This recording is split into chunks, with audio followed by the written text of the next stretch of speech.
Todos de pie. La Corte Penal Internacional está en sesión en calidad de organizadora de la audiencia final del sexto certamen de simulación judicial de la Corte Penal Internacional 2018, edición española.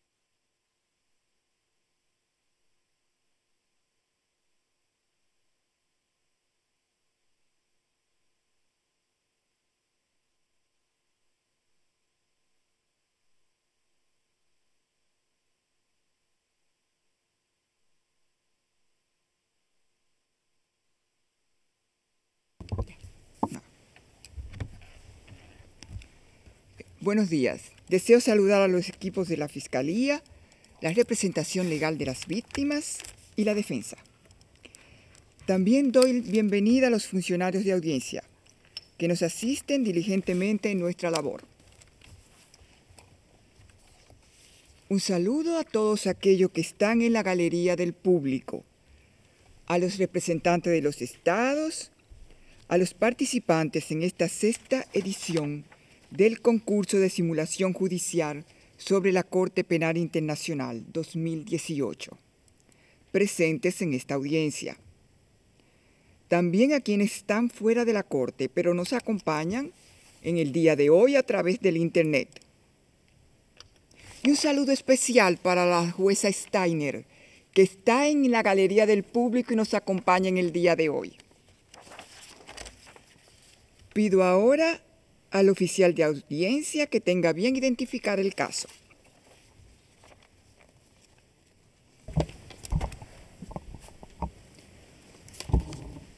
Muchas gracias, señora presidenta. La Corte está sesionando en la situación en la República de Campomarino en el caso de la fiscal de la Corte Penal Internacional contra Carlos Alfredo Supremo, en el marco de la sexta edición del concurso de la CPI de simulación judicial de la Corte Penal Internacional 2018, edición española, ICC 0314-0116. Gracias. En nombre de la sala, ruego a las partes y los participantes en esta audiencia que se presenten, comenzando por la Fiscalía.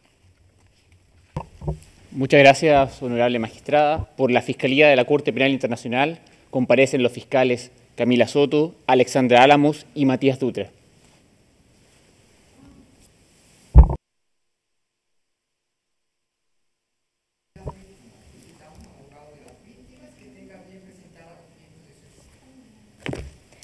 Honorable Presidenta de la Sala de Primera Instancia, distinguido magistrado, distinguida magistrada, Fiscalía y Defensa del Señor Supremo, demás presentes en la sala, tengan muy buenas tardes.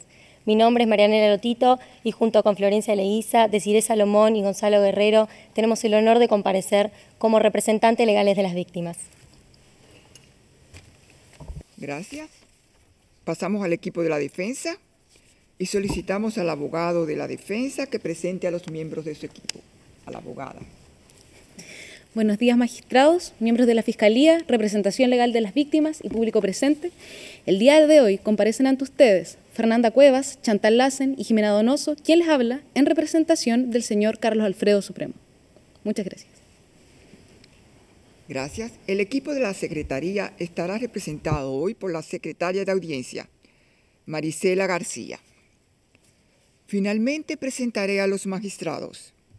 A mi derecha está la magistrada Cynthia Chamberlain, a mi izquierda está el magistrado Alejandro Kiss. Y yo soy la magistrada Olga Herrera Carbucia y presidiré esta audiencia.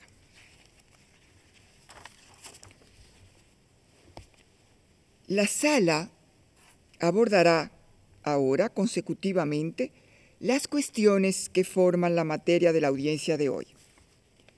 En lo tocante al carácter público de esta audiencia, pido a la secretaria de audiencia que se sirva a leer las cuestiones que serán objeto de debate.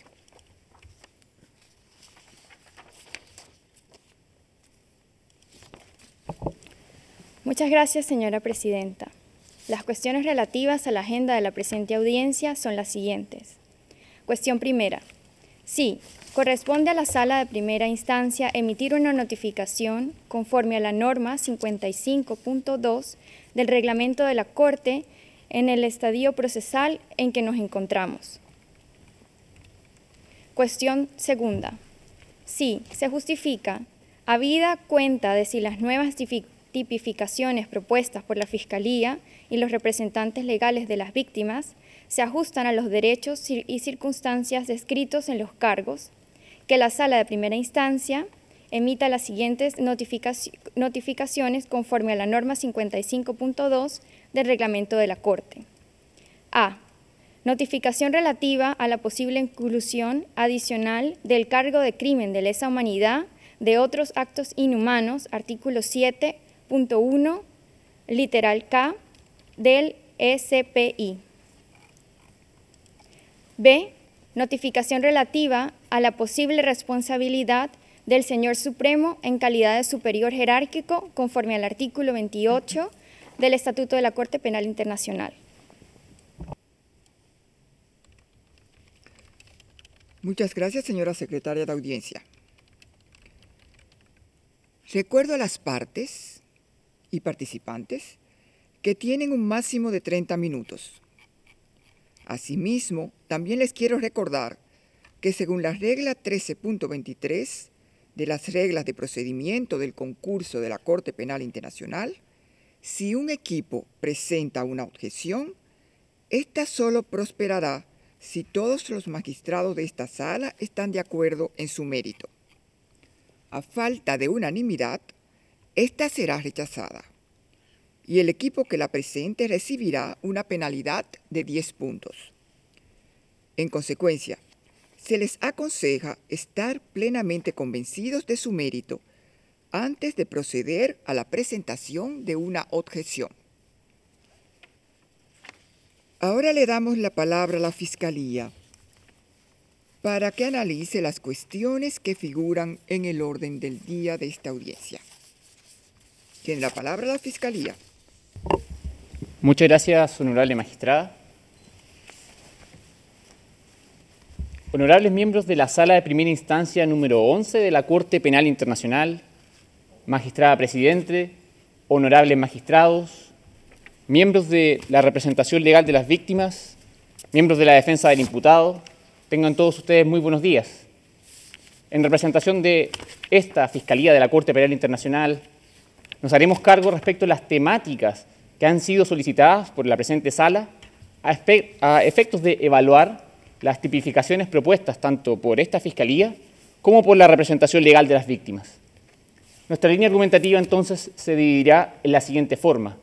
Como primer punto de agenda, señalaremos que respecto a la aplicación de la recalificación de la norma 55.2 del reglamento de la Corte, no existe impedimento procesal alguno para inhabilitar su ejercicio. Como segundo punto de agenda, sostendremos que el cargo que desea adicionar la representación legal de las víctimas en cuanto a añadir el tipo penal de otros actos inhumanos no procede en el presente caso por exceder los hechos y circunstancias ya descritos en la decisión de confirmación de cargos.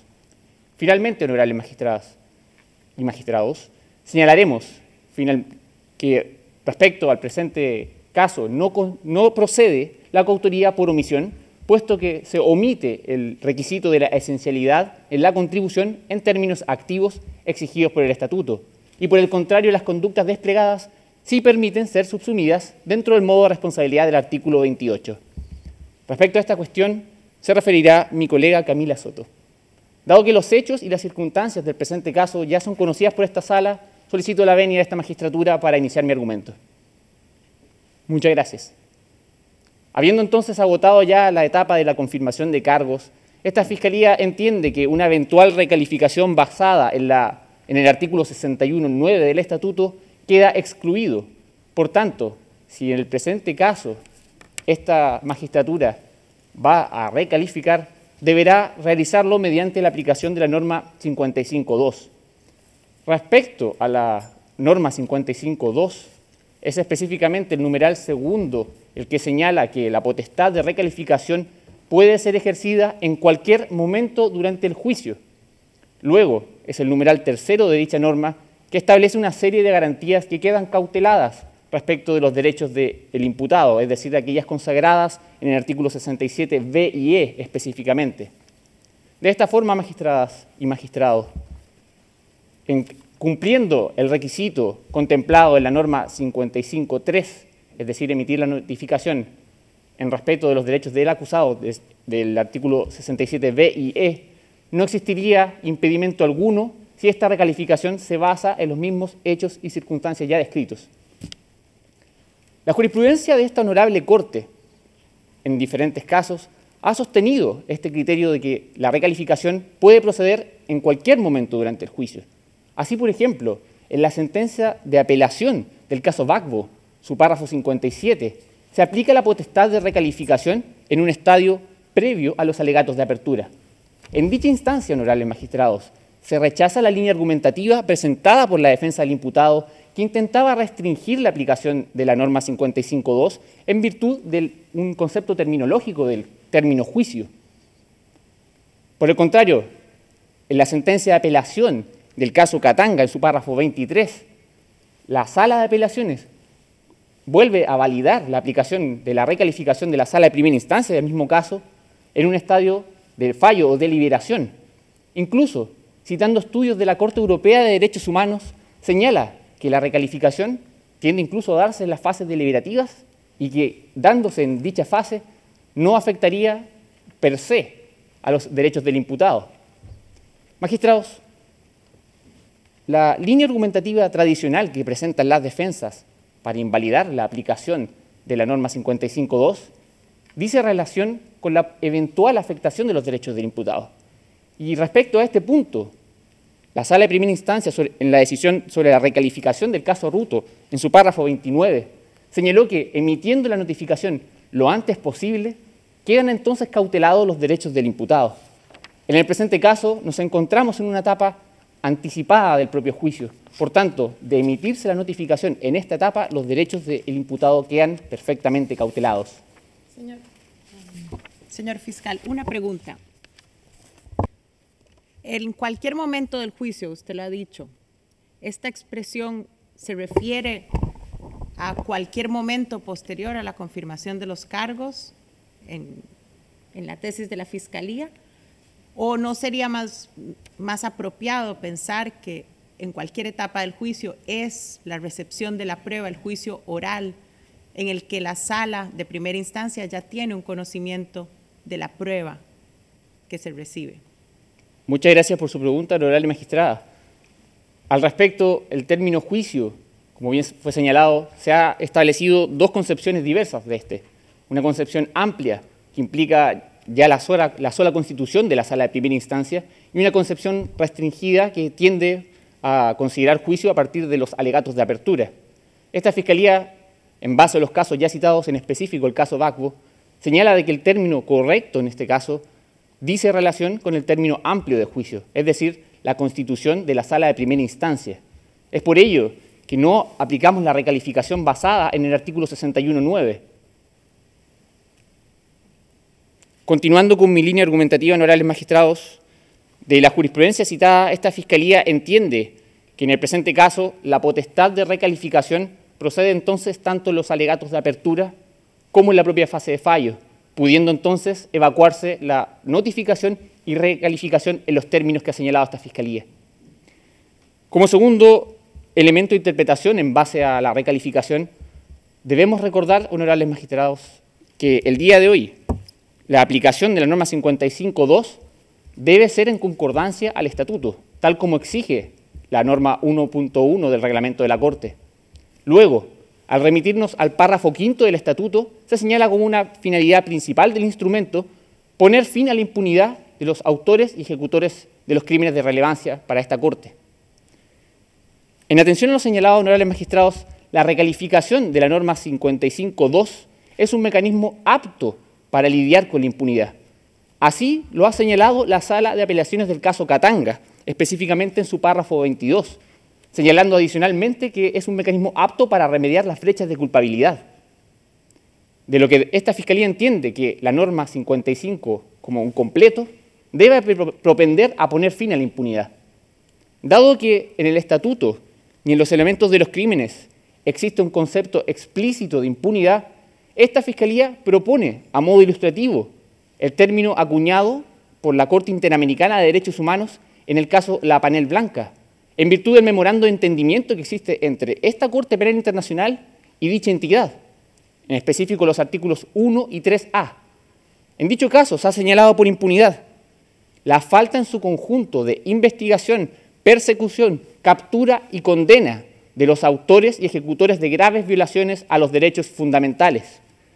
Es menester entonces recordar los hechos ocurridos en Campo Marino, es decir, crímenes de lesa humanidad y violaciones cometidos bajo la presidencia de Supremo, que han quedado impunes en base a una normativa administrativa interna de dicho Estado, tal como se desprende de los hechos del caso número 17.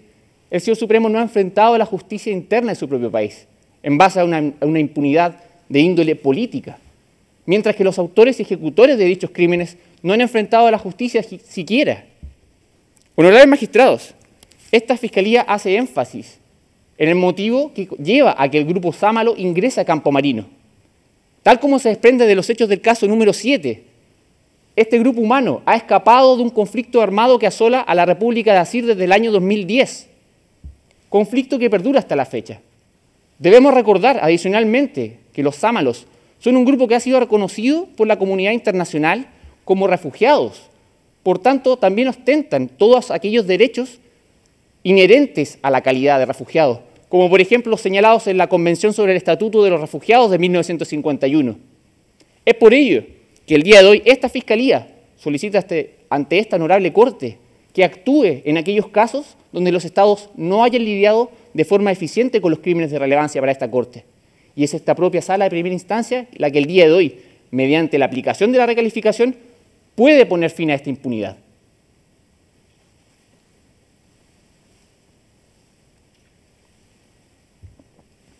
Como segundo punto de agenda, honorables magistrados y magistradas, esta Fiscalía señaló que en el presente caso la petición de la representación legal de las víctimas debe ser rechazada por exceder los hechos y circunstancias descritas en la decisión de confirmación de cargos. Primero, hemos de señalar que la representación legal de las víctimas se ha acuñado o ha empleado una facultad que pertenece a esta propia Fiscalía, es decir, solicitar la recalificación de un cargo, siendo esta potestad únicamente exclusiva tanto de la Sala de Cuestiones Preliminares y de la Fiscalía en el caso de la recalificación del artículo 61.9, como de esta propia Sala de Primera Instancia y de la Fiscalía en el caso de la aplicación de la recalificación de la norma 55.2. Debemos recordar que el artículo 68 del Estatuto señala que la participación de la representación legal de las víctimas en el presente juicio dice relación con poder emitir observaciones y comentarios, no con iniciar un procedimiento ni tampoco solicitar la recalificación. Señor fiscal, una pregunta. ¿Y por qué, si la Fiscalía presentó pruebas en la etapa de confirmación de cargos sobre el sufrimiento físico y mental de las víctimas detenidas, por qué la Fiscalía no presentó cargos por otros actos inhumanos? Muchas gracias por su pregunta, honorable magistrada. La Fiscalía no ha presentado cargos por el crimen de otros actos inhumanos, puesto que, como evidenciaré a continuación, las conductas desplegadas en el contexto de los hechos ocurridos en Campo Marino quedan abarcadas dentro del tipo de encarcelación, por reunir los mismos elementos materiales o criminales en común con dicho tipo penal. Es por ello que, en base a una imputación objetiva por parte de esta Fiscalía, no podemos imputar a Supremo un crimen sobre el cual no tenemos sustento.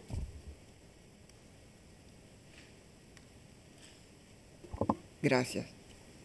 Continuando con la línea... ¿En qué usted se basa para decir que esos actos están enmarcados dentro de la detención arbitraria. Muchas gracias por su pregunta, honorable magistrada. Esta Fiscalía señala en primer término que la estructura del tipo penal de otros actos inhumanos, del tipo penal de encarcelación, contempla, en primer lugar, la hipótesis de privación arbitraria de la libertad en grave afectación de las normas fundamentales de derecho internacional. Luego, este contenido de qué debe ser entendido por normas fundamentales de derecho internacional lo completamos o lo regulamos en base al artículo 9 de la Declaración Universal de Derechos Humanos, 9 del Pacto Internacional de Derechos Civiles y Políticos o 7 de la Convención Americana sobre Derechos Humanos. Cada uno de estos instrumentos ha sido firmado y ratificado por Campo Marino, y en dichos casos se ha regulado la privación arbitraria de libertad. Luego, en base al grupo de trabajo de la detención arbitraria del Alto Comisionado de las Naciones Unidas de los Derechos Humanos, se han señalado que conductas similares a las que la representación legal de las víctimas pretende añadir se encuentran abarcadas dentro de las hipótesis de privación arbitraria de libertad. De esta forma, conductas como privación de alimentos, aislamiento, entre otros, han sido consideradas por esta entidad como dentro del tipo de privación arbitraria de libertad. De esto dan cuenta los siguientes ejemplos: la opinión número 90/2017 de Mauritania, la opinión número 67/2017 de Malasia, la opinión número 87/2017 de Venezuela, tanto como la visita a Argentina el año 2017.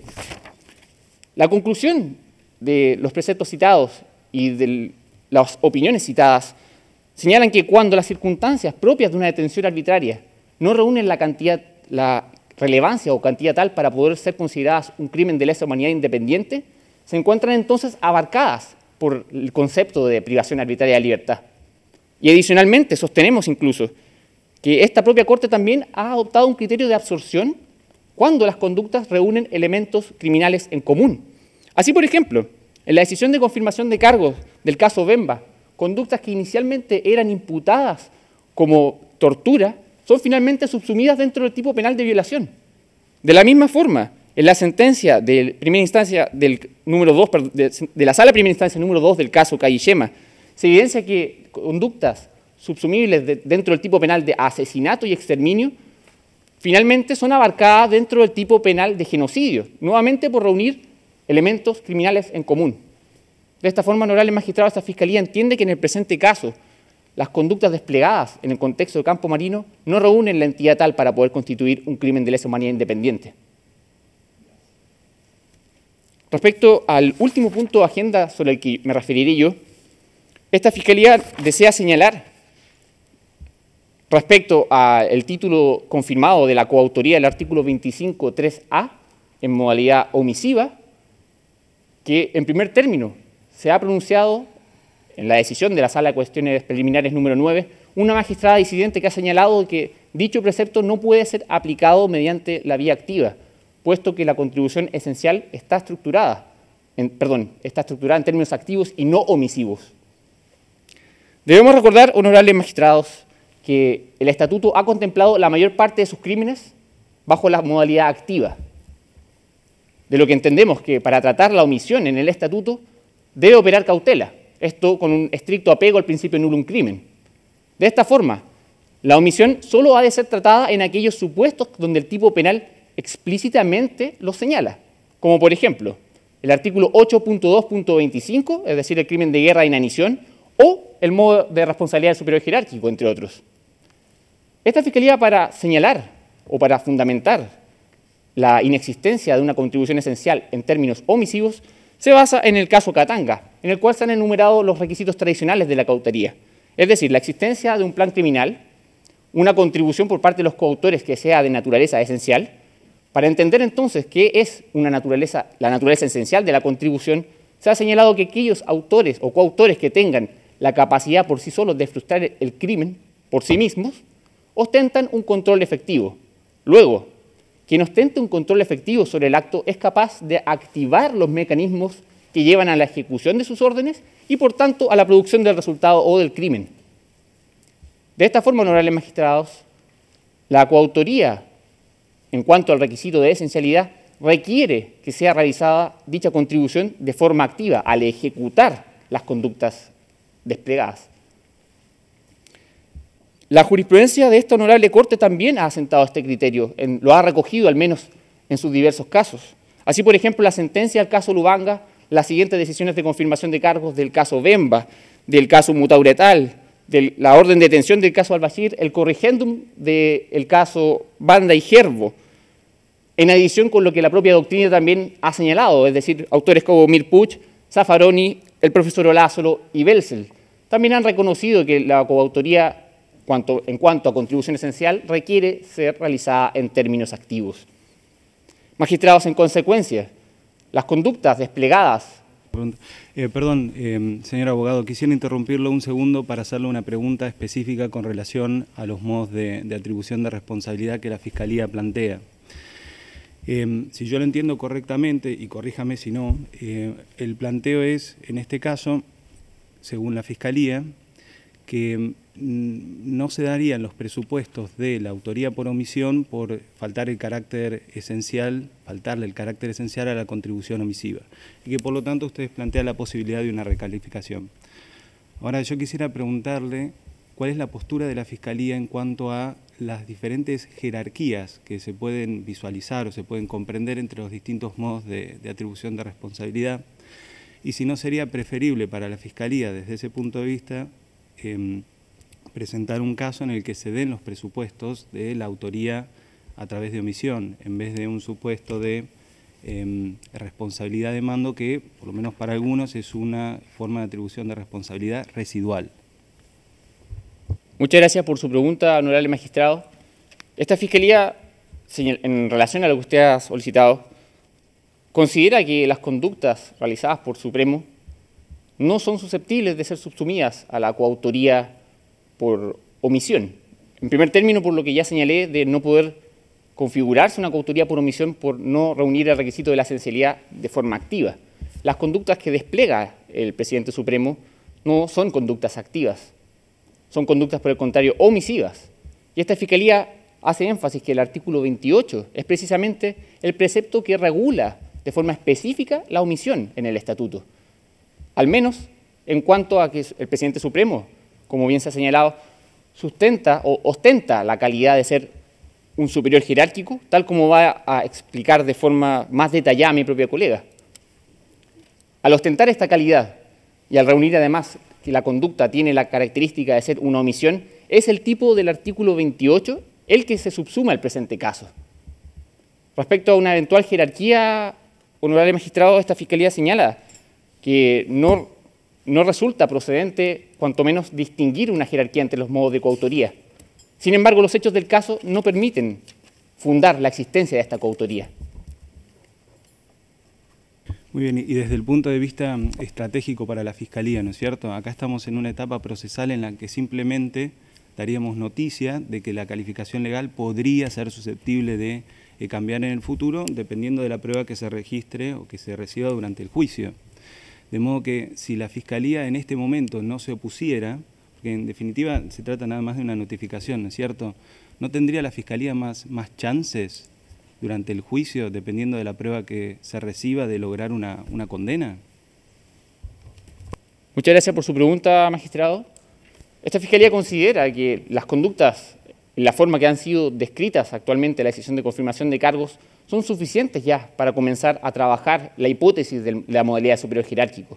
Es decir, la omisión desplegada por Supremo en el contexto de haber sido presentado ante él un plan con connotación criminal patente, permiten perfectamente para esta Fiscalía probar en juicio la contribución de Supremo, al menos en los términos del artículo 28, es decir, su omisión tiene un significado. Ese silencio tiene un valor normativo y es específicamente lo que esta Fiscalía le ha de otorgar durante el juicio. No es una mera inacción. Muchas gracias, honorable magistrado. Si no existen más preguntas de esta honorable sala, daré paso a que mi colega exponga los motivos por que las conductas de Supremo pueden ser susceptibles al modo de responsabilidad superior jerárquico. Muchas gracias.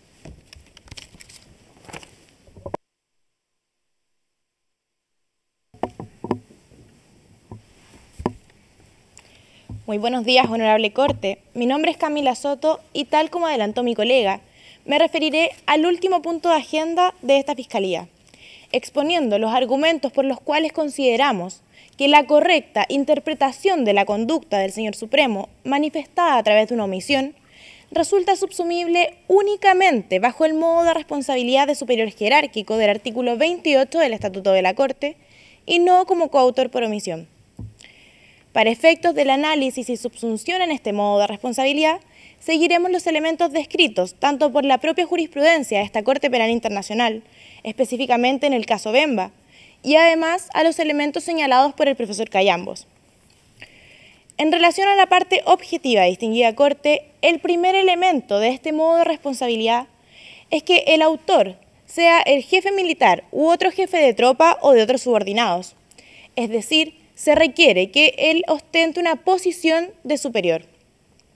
Sobre este punto se ha referido a la Sala de Cuestiones Preliminares número 2 en la decisión de confirmación de cargos del caso Bemba, señalando en el párrafo 408 a aquellos casos en que el superior no ejerce una función militar exclusivamente, haciendo una referencia directa cuando el superior ejerce tanto las funciones de comandante en jefe de las Fuerzas Armadas y además presidente de la República.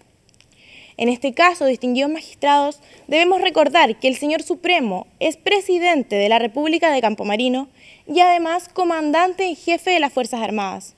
Por tanto, esta es precisamente una posición de superior categorizada como superior de facto o militar de facto según el razonamiento de la Sala de Cuestiones Preliminares. Por tanto, se verifica este primer requisito de este modo de responsabilidad. En cuanto al segundo elemento, es importante que el superior ostente el mando y control o bien la autoridad y control de modo efectivo sobre los subordinados. Y un indicio importante, distinguidos magistrados, para determinar dicho control efectivo es precisamente la capacidad que posee el superior para emitir e imponer órdenes sobre los subordinados. Y precisamente esto se refleja en la habilidad que posee para prevenir o reprimir la comisión de crímenes por parte de estos. Respecto a esto, distinguidos magistrados, es precisamente el incumplimiento de las labores de control del superior sobre los subordinados lo que conlleva su responsabilidad como superior jerárquico, tal cual ha sido establecido por la Sala de Cuestiones Preliminares número 2 en la decisión de confirmación de cargos del caso Bemba en el párrafo 415.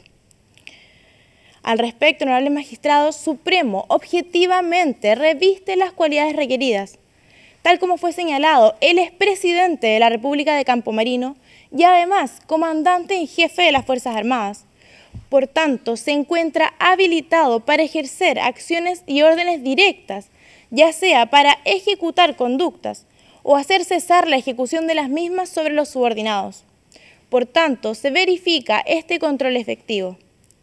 En este caso, los crímenes fueron cometidos por las Fuerzas Armadas y la Policía de Frontera de la República de Campomarino.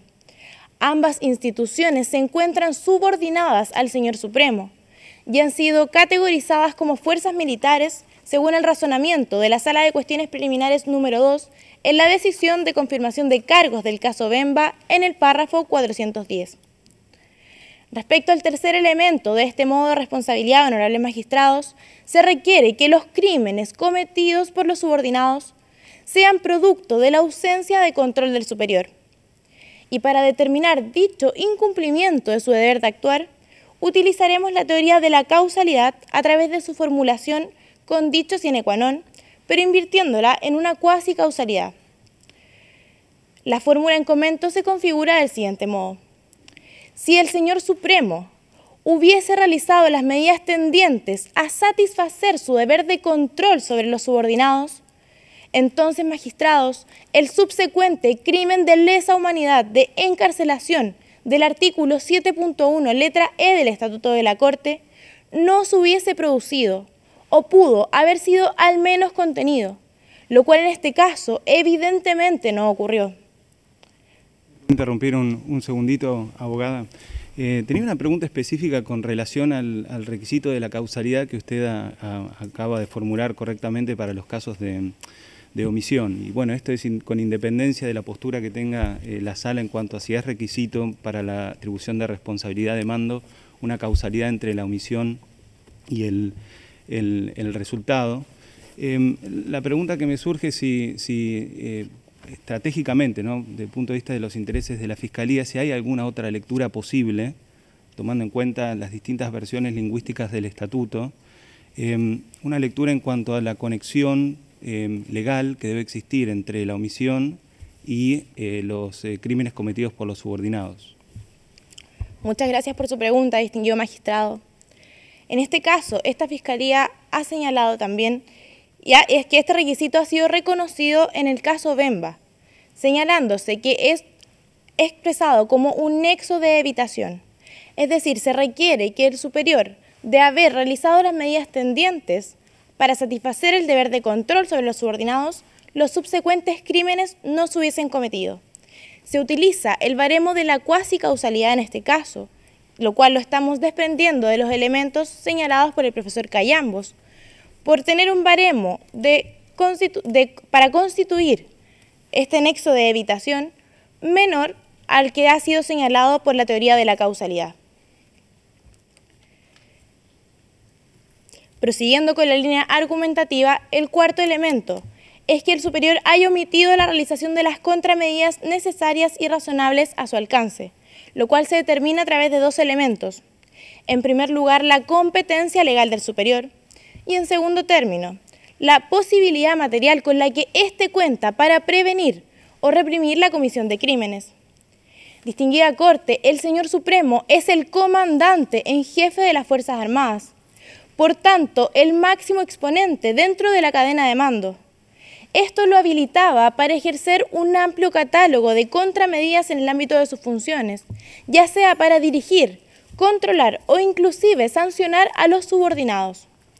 Atendiendo al conocimiento que tenía el señor Supremo sobre los hechos y al control efectivo que ostentaba sobre las Fuerzas Armadas y la Policía de Fronteras, él debió reprimir o sancionar a los subordinados, dirigiéndolos a los mecanismos institucionales competentes, o informar además de los hechos ante la justicia ordinaria, todo lo cual fue absolutamente omitido. En cuanto al elemento subjetivo de este modo de responsabilidad, el artículo 28 del Estatuto de la Corte exige al superior el conocimiento positivo de que las fuerzas, bajo su mando y control efectivo, estaban cometiendo crímenes o se disponían a cometerlos. Distinguida Corte, los crímenes cometidos en la República de Campo Marino constituyeron una operación masiva en contra de 8.000 refugiados sámalos por un lapso de tiempo de más de 2 meses. Esto resulta imposible de ser ignorado por un mandatario como el señor Supremo. En primer lugar, por la dualidad de cargos que él ejercía. En segundo lugar, debido a que según consta en los hechos del caso número 14, los hechos en contra de los refugiados sámalos fueron cubiertos tanto por la prensa nacional e internacional. Y en último lugar, distinguida Corte, por las propias conductas desplegadas por el señor Supremo. Recordemos que fue él quien emitió el decreto 92/2013, mediante el cual destituyó y reemplazó a los jueces de la Alta Corte, precisamente horas antes de que estos se pronunciasen respecto de los recursos de habeas corpus interpuestos por las organizaciones nacionales e internacionales de derechos humanos. Por tanto, el conocimiento del señor Supremo queda absolutamente garantizado. En virtud que mi tiempo finalizó, quisiera solicitar el minuto para poder culminar con el petitorio. Se le agotó el tiempo a la Fiscalía. Gracias. Muchas gracias. Pedimos ahora a la representación legal de las víctimas que presente sus argumentos sobre las mismas cuestiones en debate. Tienen 30 minutos. Honorable Presidenta de la Sala de Primera Instancia, 11ª de esta Honorable Corte Penal Internacional, distinguido magistrado, distinguida magistrada, Fiscalía de la Corte y Defensa del Señor Supremo, demás presentes en la sala, tengan ustedes muy buenos días. Mi nombre es Marianela Lotito y junto con Florencia Leguiza, Desiree Salomón y Gonzalo Guerrero tenemos el honor de comparecer ante este tribunal en calidad de representantes legales de las víctimas en el caso La Fiscal contra Carlos Alfredo Supremo.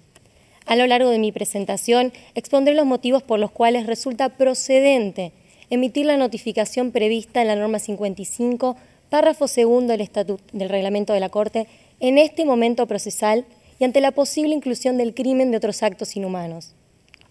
Luego, mi colega Florencia Leguiza alegará respecto de la innecesariedad de emitir esta notificación por la posible responsabilidad del señor Supremo en calidad de superior jerárquico y finalizará con el petitorio.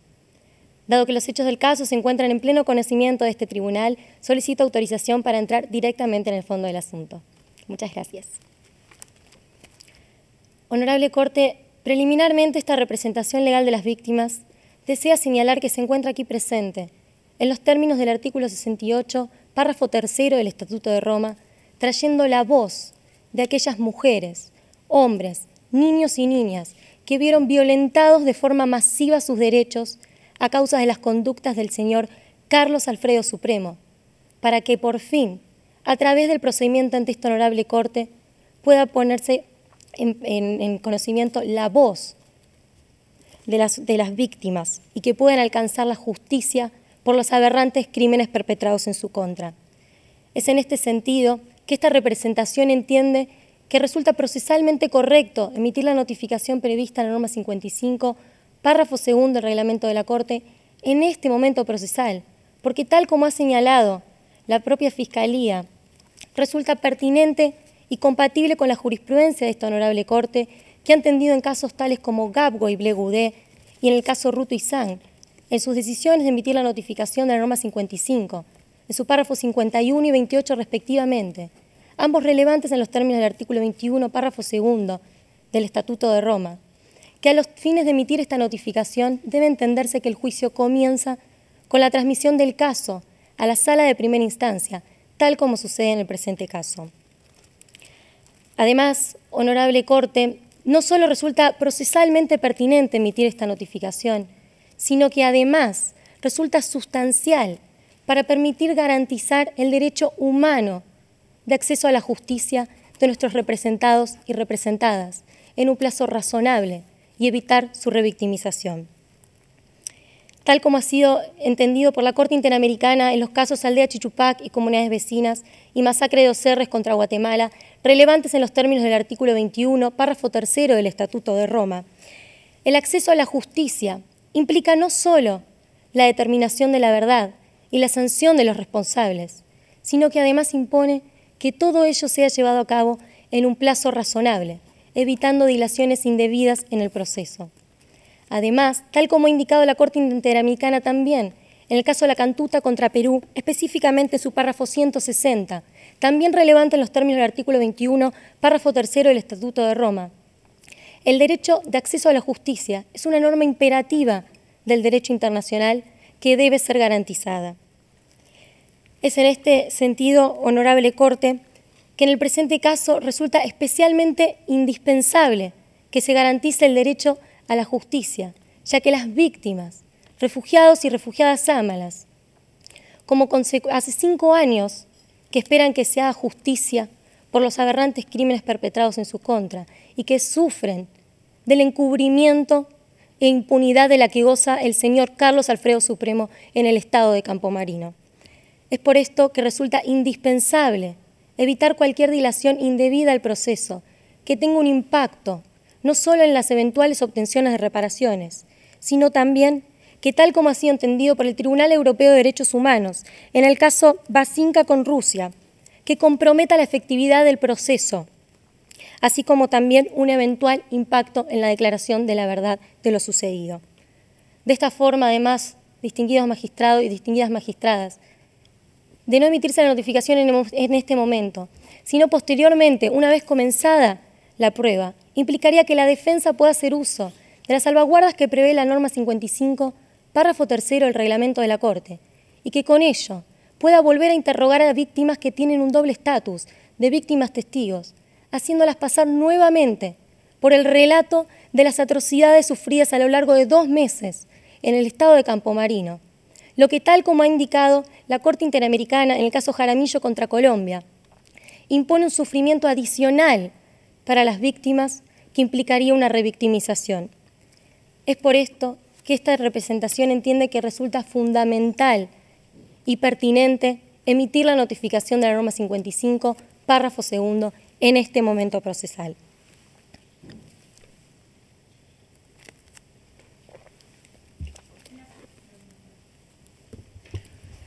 Una pregunta, representante de las víctimas. Usted ha mencionado bastante la jurisprudencia regional de derechos humanos. Es esta misma jurisprudencia también la que ha plasmado el derecho a la defensa, al acusado a saber cuáles son los delitos que se le imputan. Y el uso de la norma 55 del reglamento podría verse también contrario por lo establecido en el derecho internacional de los derechos humanos, porque la Sala de Cuestiones Preliminares no solo confirma los cargos con los hechos y las circunstancias, sino también con una tipificación jurídica que le da esa seguridad al acusado al iniciar el juicio. Entonces, quisiera saber el punto de vista de las víctimas en cuanto a la jurisprudencia, también en tema de derechos humanos, que salvaguarda los derechos de la defensa. Muchas gracias, distinguida magistrada, por su pregunta. Esta representación entiende que no hay ninguna afectación a los derechos del acusado. En primer lugar, porque emitir la notificación en este momento, tal como ha sido entendido por la Sala de Primera Instancia en el caso Katanga, en su sentencia, en el artículo 74, específicamente en su párrafo 24, estableció que una notificación temprana vela por los derechos, o una notificación lo más tempranamente posible, permitiría garantizar que la defensa haga uso de sus derechos, de tener un mayor tiempo disponible para preparar, tener mayor medios y tiempo adecuado para preparar su defensa. Además, en este sentido, esta representación desea señalar que la solicitud que efectúa es sobre la base de los mismos hechos y circunstancias contenidos y confirmados en la decisión de confirmación de cargos.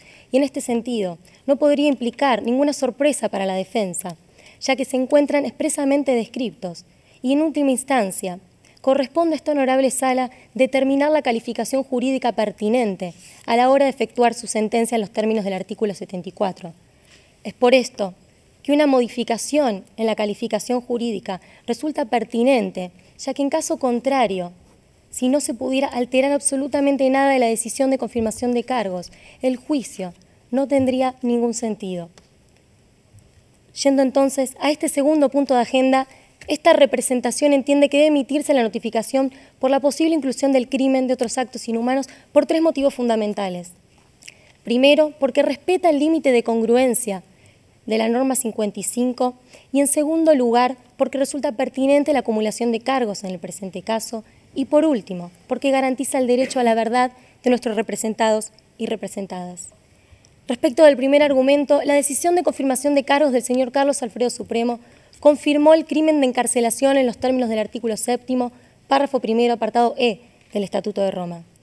Esta representación desea señalar que esos mismos hechos y circunstancias detalladamente allí descriptos y confirmados, tal como surge de la respuesta aclaratoria 23 y 42, también satisfacen todos los elementos típicos del crimen de otros actos inhumanos, previsto en el artículo 7º, párrafo primero, apartado K del Estatuto de Roma, que requiere para su configuración, en primer lugar, de que la conducta sea de gravedad y naturaleza similar al resto de las previstas en el artículo 7º, párrafo primero del Estatuto de Roma, y en segundo lugar, que haya ocasionado esta conducta un gran sufrimiento o daño severo a la integridad física o psíquica de las víctimas. Honorable Corte, tal como surge de los hechos del caso 11, 12 y 13, los refugiados y refugiadas sámalas, que escapaban de un conflicto armado que estaba sucediendo en el estado de Asir, intentaron ingresar al estado de Campomarino para poner fin a su persecución y se encontraron con que fueron arrestados de manera arbitraria, en contravención de las garantías procesales, lo que configura claramente el crimen de encarcelación en los términos del artículo anteriormente mencionado. Una pregunta, señora representante legal de las víctimas. ¿En qué se afectan los intereses de las víctimas cuando usted está pidiendo la inclusión de un nuevo cargo de crimen de lesa humanidad de otros actos inhumanos? Si ya la Sala de Cuestiones Preliminares, en la decisión de confirmación de cargos,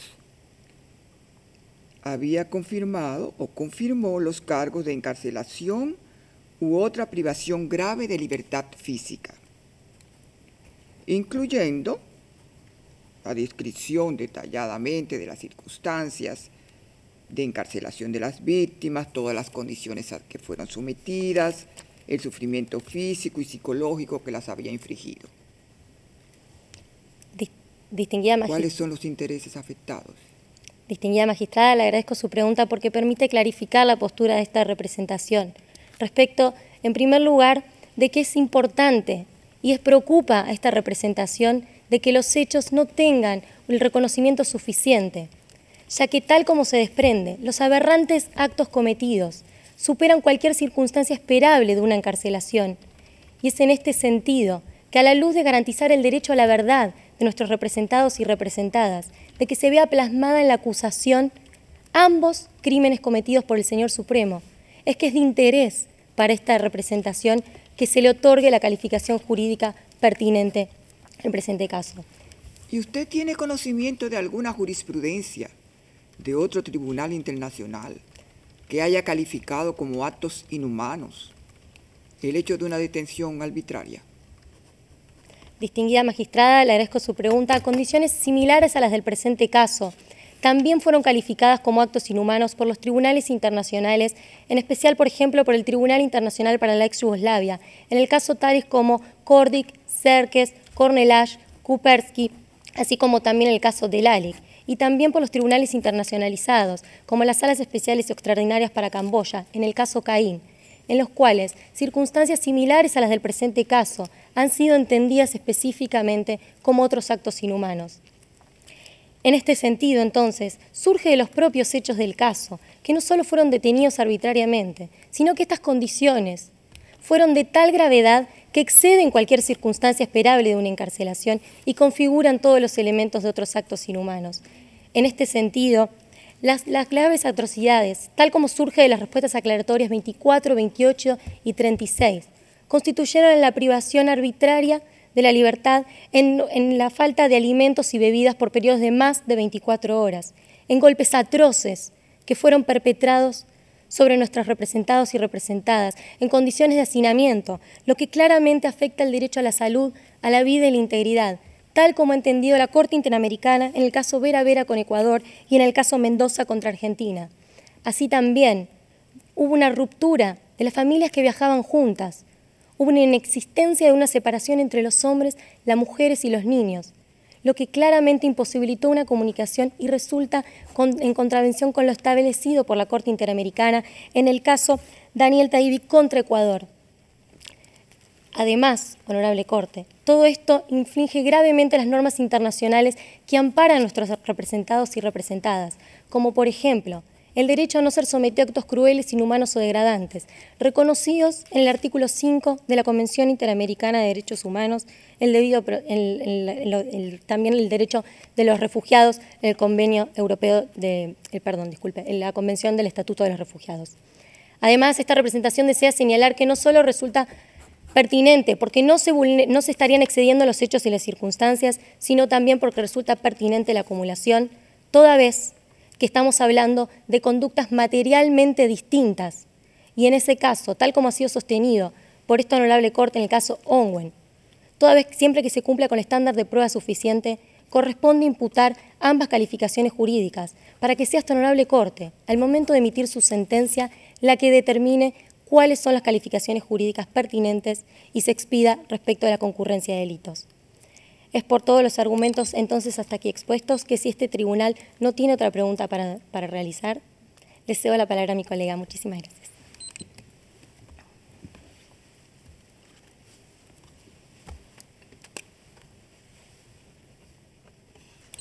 Señora Presidenta de la Sala de Primera Instancia 11ª de la Honorable Corte Penal Internacional, distinguido magistrado, distinguida magistrada, agente de la Fiscalía, defensa del Señor Supremo, demás público presente, tengan todos ustedes muy buenos días.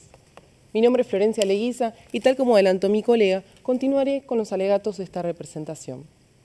En particular, sostendré que los hechos del caso configuran la forma de participación criminal de la coautoría por omisión, y, en consecuencia, sostendré que resulta improcedente emitir la comunicación solicitada por la Fiscalía, tendiente a adicionar el modo de atribución de responsabilidad de superior jerárquico. Finalmente, culminaré con el petitorio. Esta representación legal de las víctimas se encuentra sorprendida en cuanto a la pretensión de la Fiscalía de descartar el modo de atribución de responsabilidad de coautoría por omisión, y es más aún en el presente caso que resulta necesario traer las voces de los refugiados y las refugiadas sámalas que vivieron en carne propia las atrocidades. Y es en ese sentido que esta representación sostendrá que se verifican todos los elementos de la coautoría por omisión. En relación con la coautoría propiamente dicha, citando al caso Lubanga Dilo, tanto que en la sentencia, en los términos del artículo 74 del Estatuto de Roma, relevante en los términos del artículo 21, párrafo segundo del Estatuto de Roma, se han consagrado por primera vez los elementos de la coautoría que han sido reiterados unánimemente por toda la jurisprudencia de esta honorable Corte. Debe mencionarse que ellos son la existencia de un plan común y la contribución esencial. En relación con la existencia del plan, claramente surge de los hechos del caso que consistió en la encarcelación de condiciones inhumanas de todos los refugiados y las refugiadas sámalas que estaban intentando ingresar a la República de Campo Marino. En cuanto a la contribución esencial, particularmente la contribución del señor Supremo, consistió en la no intervención deliberada, permitiendo así que se lleven a cabo las atrocidades. Dado que el tipo de conducta que efectuó el aquí acusado es una comisión por omisión o una omisión impropia, resulta pertinente traer a colación la regla de interpretación del artículo 31 de la Convención de Viena sobre Derechos de los Tratados, relevante en los términos del artículo 21, párrafo primero, inciso B del Estatuto de Roma. Es así que, tomando el término cometer, contenido en el artículo 25, párrafo tercero, inciso A del Estatuto de Roma, conforme al objeto y fin de este tratado de poner fin a la impunidad y prevenir las atrocidades, resulta razonable sostener que este término, es decir, el término cometer, incluye tanto las acciones como las omisiones. Lo contrario, honorable Sala, implicaría dejar afuera las conductas, como por ejemplo la que ha citado la Fiscalía, esto es el artículo 8, párrafo segundo, inciso B, numeral 25 del Estatuto de Roma, como también el artículo 7, párrafo primero, inciso A, apartado 1 de los elementos de los crímenes, que equipara justamente causar la muerte con dar la muerte. En ese sentido, también cabe traer a colación que la Sala de Apelaciones, en el caso de Lubanga Dilo, ya mencionado, haciendo referencia a la sentencia de la Sala de Primera Instancia, particularmente en sus párrafos 1000 y 1001, se estableció que debe adoptarse un enfoque flexible a fin de interpretar la contribución esencial del acusado. Esto significa que, de acuerdo a las circunstancias propias del caso, debe tenerse en cuenta, y ese es el criterio a valorarse para determinar si el acusado contribuyó o no al crimen. En el presente caso, honorable Sala, corresponde equiparar normativamente las acciones con las omisiones, dado que el señor Supremo debe atribuírsele el resultado lesivo de las encarcelaciones en condiciones inhumanas. Adentrándonos a los elementos propios de la comisión por omisión, esta representación legal de las víctimas sostendrá que efectivamente se verifica la existencia de un deber legal de actuar que colocó al señor Supremo en una posición de garante. En segundo lugar, la capacidad material y concreta que tenía el señor Supremo para intervenir en las atrocidades. En tercer lugar, la infracción a ese deber, es decir, la falta de cumplimiento. En cuarto lugar, el nexo hipotético de causalidad. En quinto lugar, el resultado típico, y finalmente concluiré con el mens rea en los términos del artículo 30 del Estatuto de Roma. Comenzando con el primer elemento, esto es el deber legal de actuar, no puede soslayarse que el señor Supremo asumió la presidencia de Campo Marino el 1 de enero del año 2013. Por ende, tenía la obligación de proteger al pueblo que estaba a su cargo y de vigilar las fuentes de peligro, como son las fuerzas de seguridad y las fuerzas armadas. Asimismo, fue con su propia conducta precedente que también se creó un deber concreto de actuar en la situación de los sámalos. Y esto se debe a que, conforme surge de los hechos 9 y 10 del caso, el señor Supremo, durante el año 2012, promovió una campaña de fuerte contenido xenófobo y discriminatorio contra la población civil sámala. En ese sentido, tomó maliciosamente el temor infundado que tenía el pueblo masino, que ya discriminaba de manera anterior al pueblo sámalo. En ese sentido, es que prometió en su discurso inaugural, conforme surge a los hechos 10 del caso, que iba a tomar medidas urgentes y aberrantes, tal como luego lo hizo, tras asumir la presidencia del Estado de Campomarino, dado que emitió el decreto número 76 del año 2013, por el cual prohibió el ingreso de todos los refugiados y refugiadas sámaras que estaban huyendo de la República de Asir porque estaba en peligro su vida y su libertad.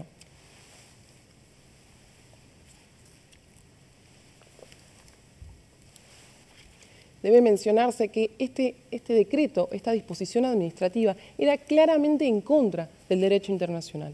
En primer lugar, porque violó la prohibición de la discriminación, que es una norma ius cogens, según lo establecido en la opinión consultiva número 18 del año 2013, y también es recogida este derecho, esta prohibición, por la Convención de Estatutos sobre el Estatuto de Refugiados en su artículo 3, por la Convención Americana sobre Derechos Humanos en su artículo 24, en el Convenio Europeo sobre Derechos Humanos y Libertades Fundamentales en su artículo 14, todos ellos relevantes en los términos del artículo 21, párrafo 3 del Estatuto de Roma. Asimismo, en segundo lugar, claramente fue violatorio del derecho internacional de los refugiados. La República de Campomarino, conforme surge los hechos número 4 del caso, firmó y ratificó la Convención sobre el Estatuto ya mencionada.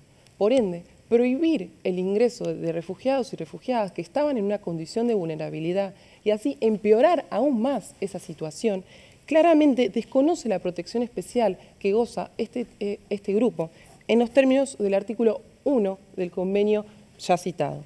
Asimismo, la prohibición de rechazo en frontera se ha entendido que deriva del principio de no devolución consagrado en el artículo 33 de la Convención sobre el Estatuto de Refugiados. Así es que cabe traer a colación el informe del ACNUR del año 2010, efectuado por el Servicio de Elaboración y Evaluación de Políticas, que justamente estableció que cualquier tipo de medida que impida, de cierta forma, el ingreso de refugiados sámalos incluye y está contenido en el principio de no devolución. Es por estas razones que esta representación legal de las víctimas sostiene que el señor Supremo tenía un claro deber legal de actuar, y es en ese sentido que debería haber intervenido y controlado la fuente de peligro que él mismo generó. Abogada, quisiera interrumpirla con una pregunta, por favor. Bueno, de acuerdo con las presentaciones que estamos recibiendo los jueces, hasta ahora la Fiscalía nos ha propuesto aceptar el pedido de recalificación de los hechos en razón de que no se daría el carácter, o no podría darse el carácter esencial de una contribución por omisión. Ahora las víctimas nos proponen lo contrario. Y en esta presentación que usted ha hecho, me surge la duda acerca de si la coautoría que ustedes proponen que se da en el caso debería existir entre el señor Supremo y las personas que realizan los delitos de detención y los demás delitos, los ejecutores de los delitos efectivos. Y la pregunta específica es si puede darse un nexo de coautoría entre una persona que se encuentra en este alto nivel de una organización y los ejecutores, los soldados rasos del delito. Muchas gracias, honorable magistrado, por su pregunta. Dado que el señor Supremo tenía el dominio sobre el aparato estatal de la República de Campomarino, esta representación sostiene que podría darse esta coautoría tanto por los altos mandos, es decir, por el señor Supremo, los ministros Pérez Lota y Leal, como por los ejecutores materiales que fueron los que realizaron la conducta activa de encarcelación en condiciones inhumanas. Debe señalarse que horas después que se emitió el decreto número 76, se realizó una reunión de gabinete de ministros, donde el señor Supremo lideraba esa reunión como jefe de Estado de la República de Campomarino, y fue allí que los señores Pérez Lota y Leal le propusieron este cruento plan criminal. El señor Supremo no emitió ningún comentario, y esto, dado que luego delegó también la cuestión, debe ser entendido como un asentimiento tácito. Así cabe señalar que en el caso Lubán Gadilo, en la sentencia en los términos del artículo 74, en el párrafo 445, se ha entendido que el plan puede verificarse tanto tácita como expresamente. Una pregunta más al respecto. Claro, en el caso Tomás Lubán Gadilo era un supuesto de coautoría directa. Y si yo entendí correctamente, la decisión de confirmación de cargos lo fue también por coautoría directa, por decirlo así, por omisión. Y ahora quiero entender el argumento de las víctimas. ¿Usted está proponiendo que nosotros deberíamos calificar o considerar una calificación como coautoría indirecta o coautoría mediata a través de un organismo, por haber actuado a través de un organismo jerarquizado de poder?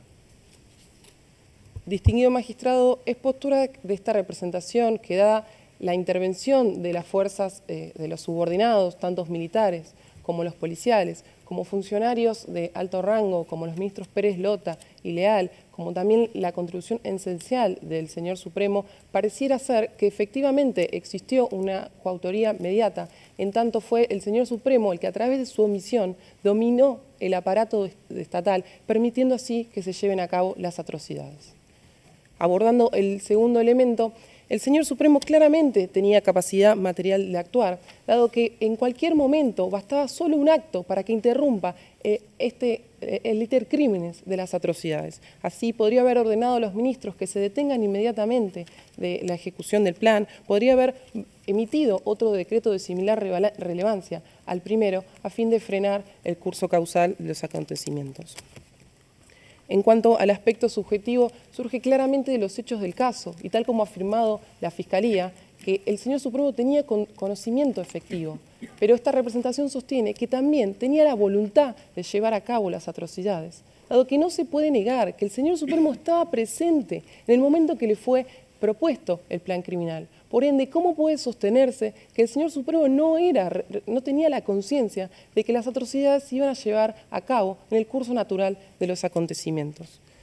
Asimismo, cuando vio peligrado el plan, el señor Supremo, tras la emisión de la medida cautelar por parte de la Comisión Interamericana de Derechos Humanos, ordenó a la policía rodear el Palacio de Justicia y así frustrar el derecho a una tutela judicial efectiva que gozaba la sociedad civil. En ese sentido, cabe traer a colación el fallo Trujillo contra Venezuela de la Corte Interamericana de Derechos Humanos, que estableció que la garantía de la imparcialidad es parte del debido proceso y es una de las garantías no susceptibles de suspensión. Es por estas razones, y dado que se configura efectivamente la coautoría por omisión, es que esta representación rechaza que se haga lugar a la comunicación solicitada por la Fiscalía en cuanto a la responsabilidad del superior jerárquico. En ese sentido, esta representación comparte el criterio adoptado por la Sala de Cuestiones Preliminares en el caso Bemba Gombo, relevante en los términos del artículo 21, párrafo segundo del Estatuto de Roma. Fue allí que se estableció que solo se pasaría a analizar la cuestión de la responsabilidad del superior solo en el caso de que no proceda la coautoría por omisión. Esto no es lo que sucede allí y por eso es que esta representación se satisface con la coautoría por omisión.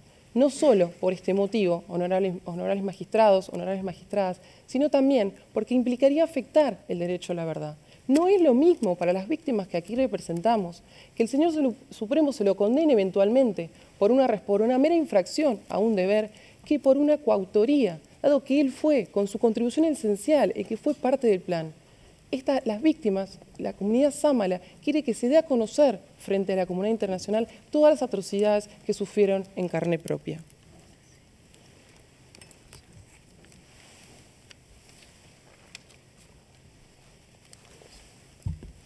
Es en virtud de todos los argumentos expuestos que esta representación legal de las víctimas solicita respetuosamente a la honorable Sala que en primer lugar se declare procedente la emisión de la notificación en este momento procesal y allí, en segundo lugar, se incluya la petición de la representación legal de las víctimas, tendiente a adicionar el crimen de lesa humanidad de otros actos inhumanos.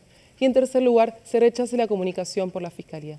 Dado que mi tiempo ha concluido, si este tribunal no tiene más preguntas por realizar, no. Doy por finalizado mi petitorio. Muchas gracias. Muchas gracias a la representación legal de las víctimas. Después de haber oído a la Fiscalía y a la representación legal de las víctimas, tiene la palabra la defensa para la presentación de sus argumentos durante 30 minutos.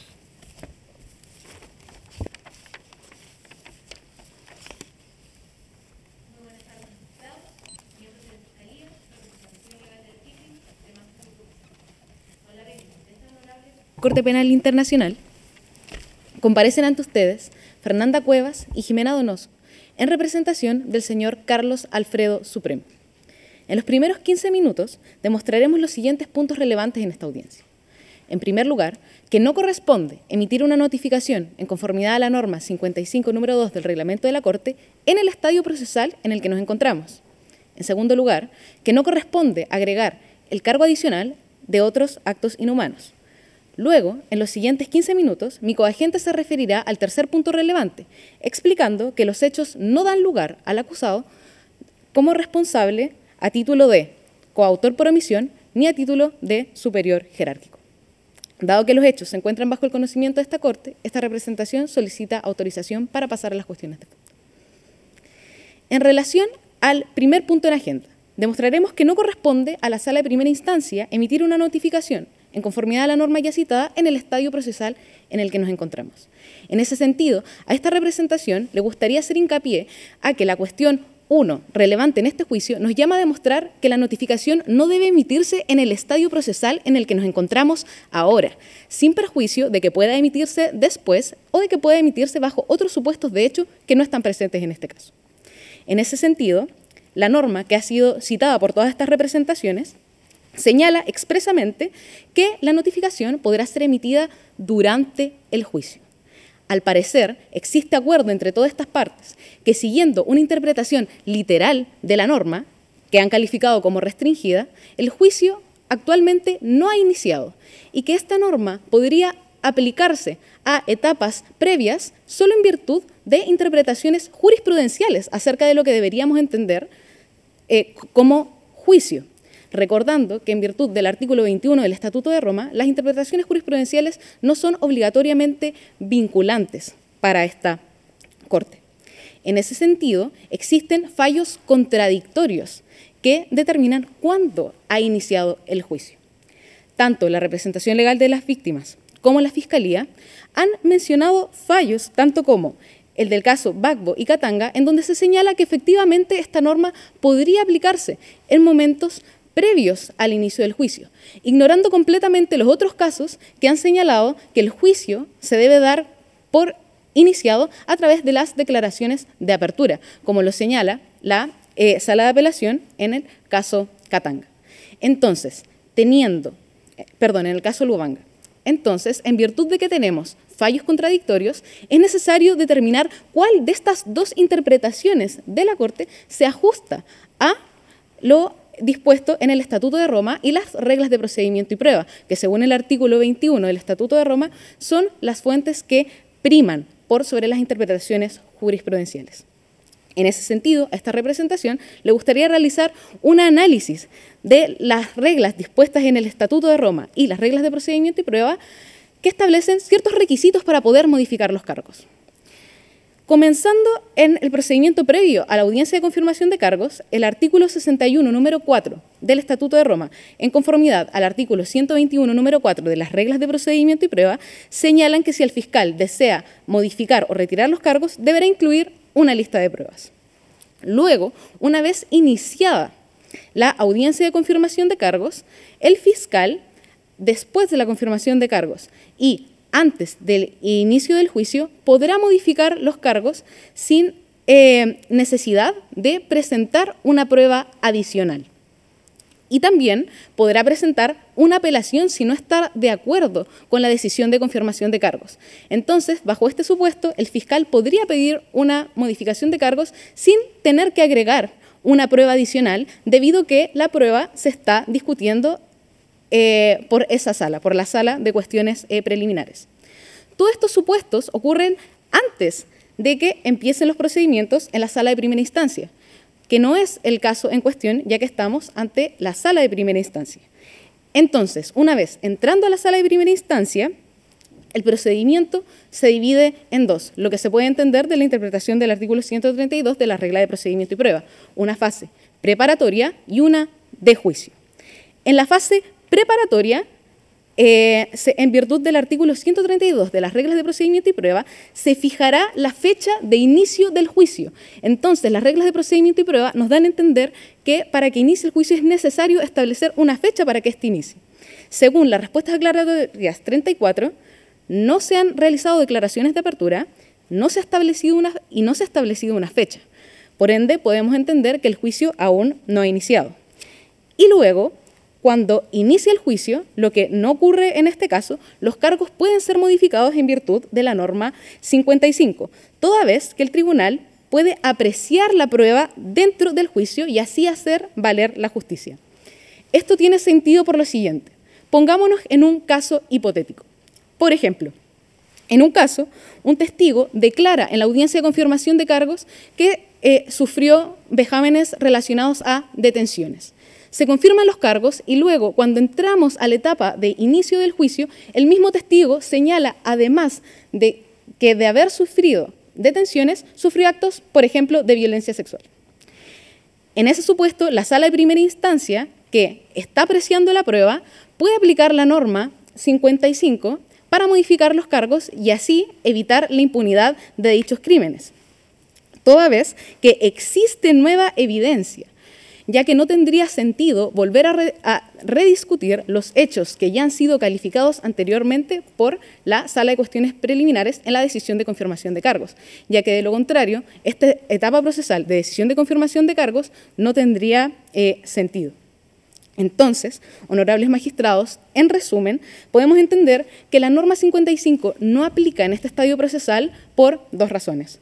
La primera es una razón formal, ya que no ha iniciado el juicio porque no se ha establecido una fecha para que inicie ese juicio, la fecha tampoco ha llegado por consecuencia, y no se han establecido las declaraciones de apertura del mismo. Interpretación que suele ser la más razonable, toda vez que la norma exige expresamente que pueda aplicarse durante el juicio, y si hubiera querido decir algo distinto, hubiera ocupado el lenguaje que ocupa en otras normas del Estatuto de Roma, en donde habla acerca de las fases preparatorias. Y la segunda es una razón material, ya que la sala de primera instancia no se encuentra en condiciones de modificar los cargos solo con los hechos que ya han sido confirmados por la sala de cuestiones preliminares y sin apreciar prueba adicional. Entonces, quedando claro el primer punto, pasamos a referirnos al segundo punto en agenda, ¿sí?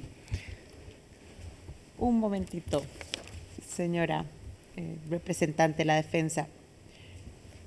El uso de la norma 55 al inicio del juicio o incluso antes del inicio de la recepción de la prueba oral, sí, dejemos de hablar del juicio, pero pensemos en la tesis que usted está planteando, que es antes de la recepción de la prueba oral, es al fin y al cabo en beneficio para la defensa, particularmente el derecho del acusado a ser informado sin demora, dice el artículo 67 del Estatuto de Roma, y en forma detallada de la naturaleza, causa y contenido de los cargos que se le imputan.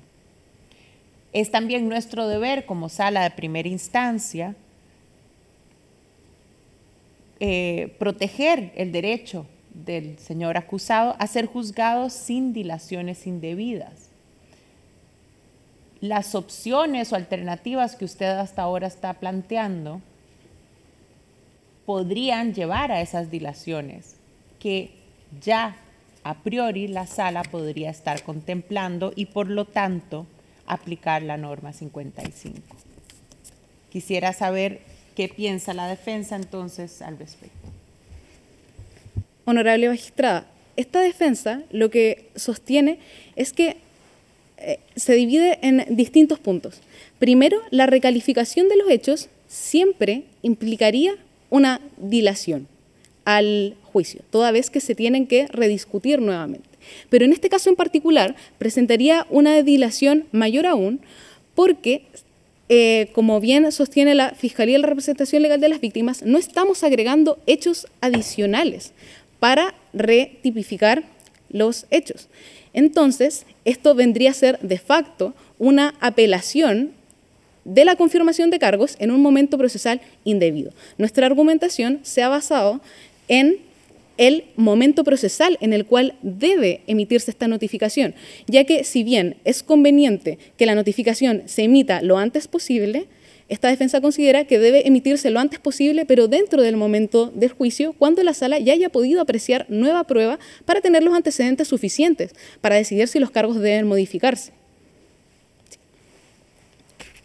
Entonces, quedando el punto 1 claro, pasamos a explicar el punto número 2, que consiste en demostrar que no corresponde incluir el cargo adicional por el crimen de otros actos inhumanos por exceder los hechos y las circunstancias del caso.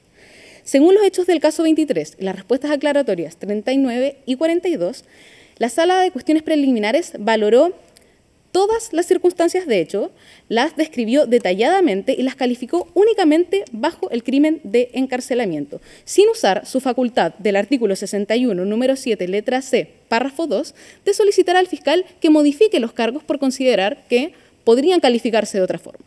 ¿Por qué la Sala de Cuestiones Preliminares no solicitó recalificar la tipificación jurídica? Esta representación sostiene que no se hizo de ese modo, ya que no se cumplen los requisitos objetivos ni subjetivos para calificar estas conductas como otros actos inhumanos. Dentro de los requisitos para calificar una conducta como otros actos inhumanos está en que dichos actos causen gran sufrimiento o atentado gravemente contra la integridad física o la salud mental o física de las víctimas. La gravedad es un juicio de valor sobre una circunstancia fáctica. Y como todo juicio de valor, para que éste pueda ser aplicado, tienen que establecerse una serie de criterios para poder considerar que si estos criterios se aplican a una situación fáctica, entonces puede aplicarse el juicio de valor.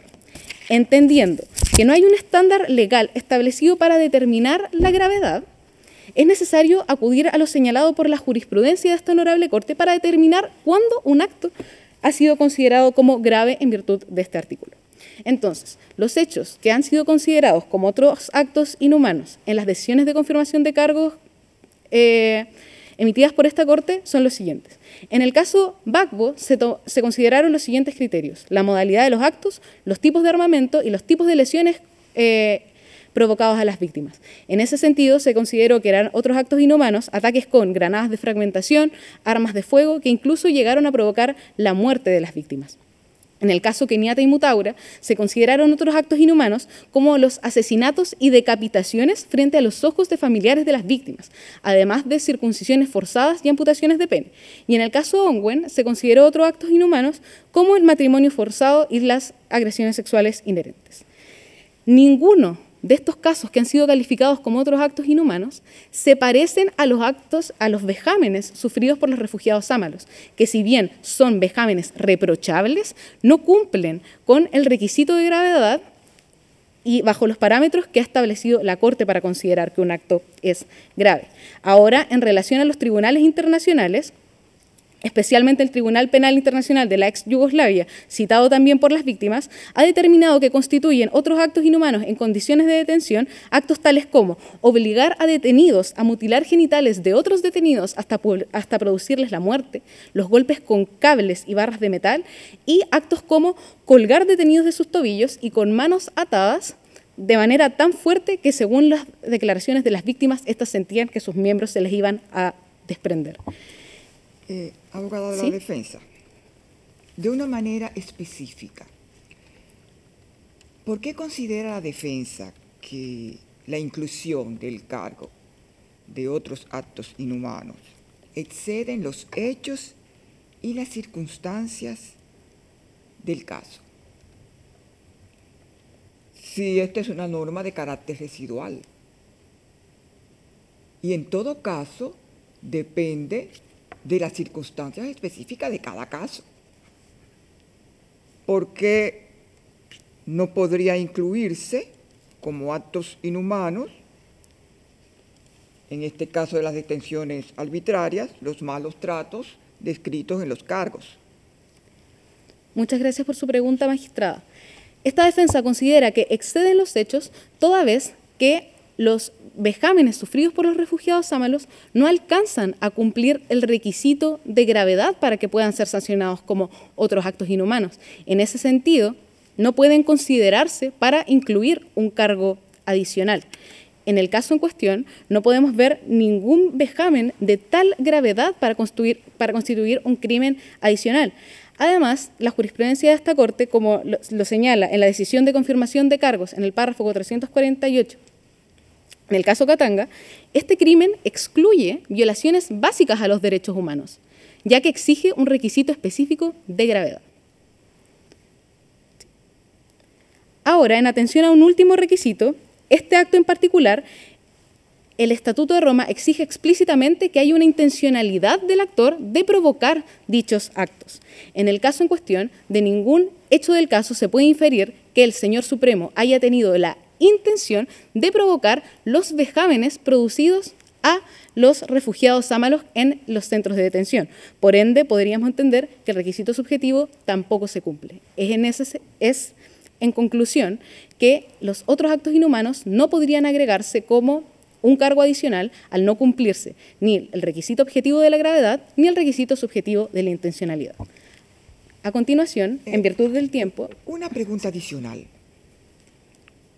¿Qué fue lo que consideró o estatuyó la Sala de Cuestiones Preliminares en el caso de Katanga y Nuguyolo en el año 2008 sobre los actos inhumanos? Señaló que eran violaciones a los derechos humanos básicos y al derecho consuetudinario. Solamente dijo eso. En virtud, o sea, en relación a los que podría calificarse como... Exacto, ¿cómo calificar los actos inhumanos? ¿Qué dijo la jurisprudencia en ese aspecto? Lo calificó como un acto residual.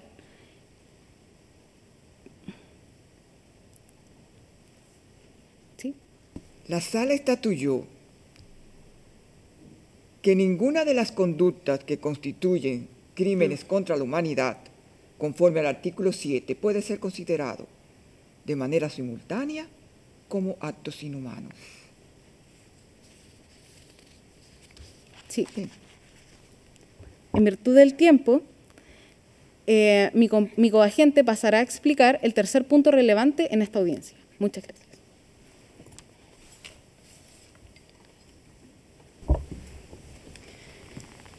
Buenas tardes, magistrados de la Sala de Primera Instancia de esta Honorable Corte, representantes de la Fiscalía y representantes legales de las víctimas y público presente.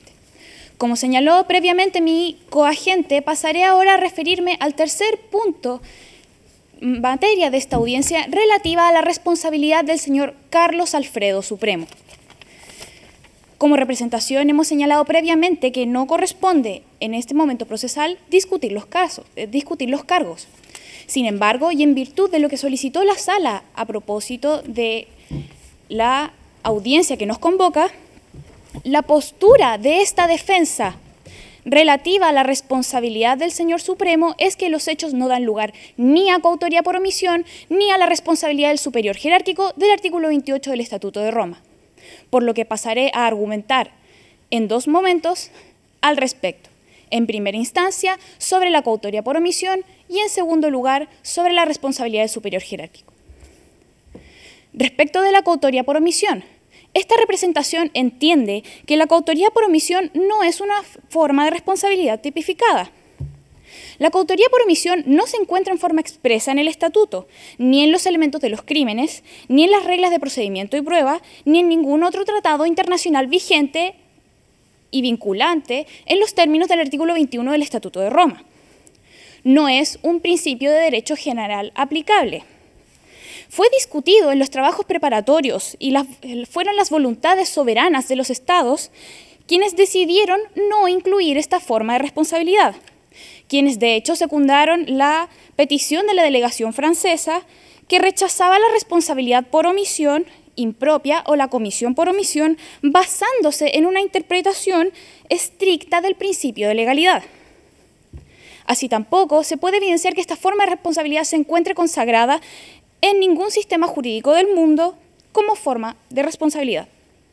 No ha sido acogida tampoco con anterioridad como forma de responsabilidad por la jurisprudencia de esta Corte. Es así como este tipo de responsabilidad solo sería tratada por la doctrina, no siendo la doctrina en los términos del Estatuto de Roma fuente del derecho aplicable.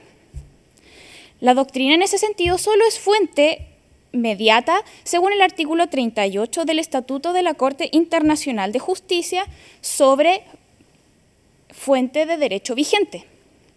Esta representación sostiene que la fuente de derecho vigente debe efectivamente existir y no ser una creación intelectual como lo es la responsabilidad de coautoría por omisión. Es así como incluir esta forma de responsabilidad con respecto del Señor Supremo, a juicio de esta representación, infringiría el texto expreso del artículo 22 del Estatuto de Roma, que establece la prohibición de interpretación por analogía, y vulneraría uno de los principios más básicos del derecho penal, consistente en el nullum crimen sine lege, afectando así los derechos del acusado. Sin embargo, y en el improbable caso de que esta sala considere esta forma de responsabilidad, la representación de la defensa pasará ahora a analizar los requisitos establecidos para configurar esta forma de responsabilidad relativas a la coautoría como forma de responsabilidad que sí está en el estatuto y los requisitos de la comisión por omisión. En efecto, esta representación señala que los requisitos que no se cumplen para configurar la coautoría en los hechos del caso son relativos al plan común y a las contribuciones esenciales, coincidiendo así con la Fiscalía. Sobre el plan común, esta representación entiende que el plan común en los hechos del caso, en el sentido otorgado por la decisión de confirmación de cargos del caso Lubanga en el párrafo 344, corresponde al plan ministerial que fue presentado en reunión de gabinete y así ejecutado posteriormente por los ministros Pérez Lota y Leal. Los ministros presentan en este plan ministerial los hechos del caso 12 y 13, relativos a la forma en cómo serían llevadas adelante las detenciones en contra de los refugiados sámalos y cuáles serían sus condiciones en los centros de detención. Los ministros ejecutan el plan en virtud de la delegación de funciones después de la reunión de gabinete, dando así instrucciones expresas a los agentes de policía y personal militar situados en las fronteras, llevar a cabo el plan por ellos presentados. En este sentido, no se puede evidenciar en los hechos del caso que el señor Supremo, en primera instancia, haya tenido participación ni en la elaboración ni en la ejecución del plan presentado por los ministros, puesto que, a diferencia de cómo lo sostienen la representación legal de las víctimas y la representación de la Fiscalía, el plan solo fue presentado, no dando indicios en los hechos del caso de que iba a ser necesariamente ejecutado. La Corte Penal Internacional, en la decisión de confirmación de cargos del caso Lubanga, en su párrafo 345, señaló que no es necesario que el acuerdo sea explícito. Sin embargo, no pueden evidenciarse, como dije anteriormente, ningún tipo de conductas activas u omisivas dirigidas a la materialización de los crímenes en contra de los refugiados sámalos en virtud del plan ejecutado por los ministros Pérez Lota y Leal. Respecto de las contribuciones esenciales y valiéndose en parte de lo señalado por la Fiscalía, esta representación quiere añadir solamente lo siguiente. De acuerdo con las decisiones de confirmación de cargos en los casos Bemba, Lubanga y Katanga, en sus párrafos 350, 343 y 522, respectivamente, señalan que las contribuciones esenciales se encuentran relacionadas al plan común en el sentido de que ellas deben ser realizadas por cada coautor con el fin de que se lleve a cabo la comisión del crimen. La decisión de confirmación de cargos en el caso Blegoudé, en su párrafo 13, señala que lo decisivo es si la contribución individual es tal que el crimen no habría sido cometido o se habría cometido en forma distinta. No hay contribuciones esenciales en el plan común con respecto del señor Supremo, puesto que no le fue asignada ninguna tarea de carácter esencial destinada a la concreción de los crímenes en contra de los refugiados sámalos. Según la decisión de confirmación de cargos del caso Lubanga, en su párrafo 347, solo a quien se le ha asignado tareas esenciales y que tiene por ende el poder para frustrar la comisión del crimen, al no aportar su tarea, se puede decir que tiene el control conjunto del crimen. En los hechos, ninguna de las acciones concretas realizadas por el señor Supremo están relacionadas con la comisión de los crímenes en contra de los refugiados sámalos. Y llama la atención que la Fiscalía señale que en estos momentos se dé una situación de impunidad generalizada al no ser los subordinados llevados a la justicia, evidenciando así la impunidad de la situación. Esta representación quiere recordar que los ministros Pérez Lota y Leal están siendo procesados actualmente por esta Corte en calidad de coautores por los crímenes cometidos en contra de los refugiados sámalos, no siendo efectiva la impunidad que señaló la Fiscalía respecto de los hechos. Dado que no se cumplen los requisitos de las contribuciones esenciales ni el plan común con respecto al señor Supremo, es que no se puede configurar una coautoría por omisión y mucho menos una coautoría por omisión. Respecto de la responsabilidad del superior, nos valemos de los requisitos señalados por la Fiscalía en virtud del artículo 28 para señalar que el requisito que no se cumple en los hechos del caso constituye el control efectivo, requisito fundamental exigido para configurar la responsabilidad bajo el artículo 28 del Estatuto de Roma. La decisión de confirmación de cargos en el caso Bemba en su párrafo 416 señaló que el control efectivo es una cuestión de prueba que debe examinarse dependiendo del caso. Y se vale de la sentencia de apelación del caso Orich del Tribunal Penal Internacional para la ex Yugoslavia, en donde se señala que la autoridad de jure no es sinónimo de control efectivo, ya que mientras la posesión de poderes de jure puede sugerir una capacidad material de evitar o castigar los hechos de los subordinados, puede en los hechos no ser suficiente para evidenciar el control efectivo. El señor Supremo no tiene control efectivo solo respecto de los agentes de policía y personal militar vinculados a las fronteras, puesto que en virtud de la delegación de funciones se hizo respecto de toda situación de las fronteras que no incluía específicamente a los refugiados sámalos y por ende se entiende que estos subordinados pasaron al control de los ministros Pérez Lota y Leal. Se puede evidenciar en los hechos del caso que los ministros actúan de manera autónoma, ya que, según las respuestas aclaratorias número 53, no necesitaban de la autorización del presidente. Ningún ministro necesitaba de la autorización del presidente para ejecutar un plan ministerial. El señor Supremo delega las funciones en los ministros Pérez Lota y Leal, ministros del Interior y ministros de Defensa, entendiéndose que las labores relacionadas con las fronteras exigen un trabajo conjunto específico de las carteras materias de la seguridad y orden público y de las Fuerzas Armadas, siendo razonable, por ende, que el señor Supremo, en cuanto a situación generalizada de las fronteras, delegara funciones en sus ministros.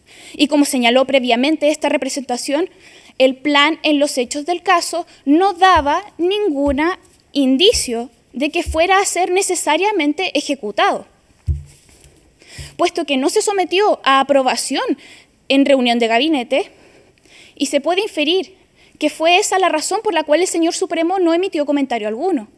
No sabía que se iba a implementar. Los ministros, en virtud de la delegación de funciones, utilizan sus facultades para ejecutar el plan que ellos previamente presentaron en la reunión de gabinete, sin informar al señor Supremo. Lo que esta representación considera ocurrió al respecto es una extralimitación de funciones por parte de los ministros con contenido criminal. El señor Supremo, en los hechos, luego de la delegación de funciones, no tiene contacto con los subordinados bajo el control de los ministros Pérez Lota y Leal. Tampoco les da órdenes directas. No acude a los centros de detención donde se encontraban detenidos los refugiados sámalos. Y se puede inferir de los hechos del caso que los ministros tenían tal nivel de control que los informes, los únicos informes oficiales que daban cuenta de la actuación de los subordinados en los centros de detención estaban preparados por y para ellos. Señora representante, por favor, quisiera hacerle una pregunta con relación a su interpretación de la responsabilidad de mando, y si la entiendo correctamente, usted nos dice que superior, es decir, el jefe de esta organización, el jefe de Estado, no tenía conocimiento de los delitos que estaban siendo cometidos por sus subordinados, ¿verdad? Yo le pregunto si el modo de atribución de responsabilidad de mando no plantea ya en sí mismo una solución para esa falta de conocimiento, ya que a diferencia de la coautoría por omisión, que es la otra hipótesis, la que resultó confirmada en la confirmación de cargos, plantea un modo de atribución negligente, cuando la persona debió haber sabido. Entonces, desde ese punto de vista, ¿existe jurisprudencia al respecto? ¿Existe jurisprudencia acerca de qué es lo que deben considerar los jueces para tener por probado que la persona debió haber sabido? Quisiera saber si usted nos puede recordar esa jurisprudencia y cuáles son los elementos que hay que tener en cuenta. Muchas gracias por su pregunta, magistrado. Se terminó el tiempo.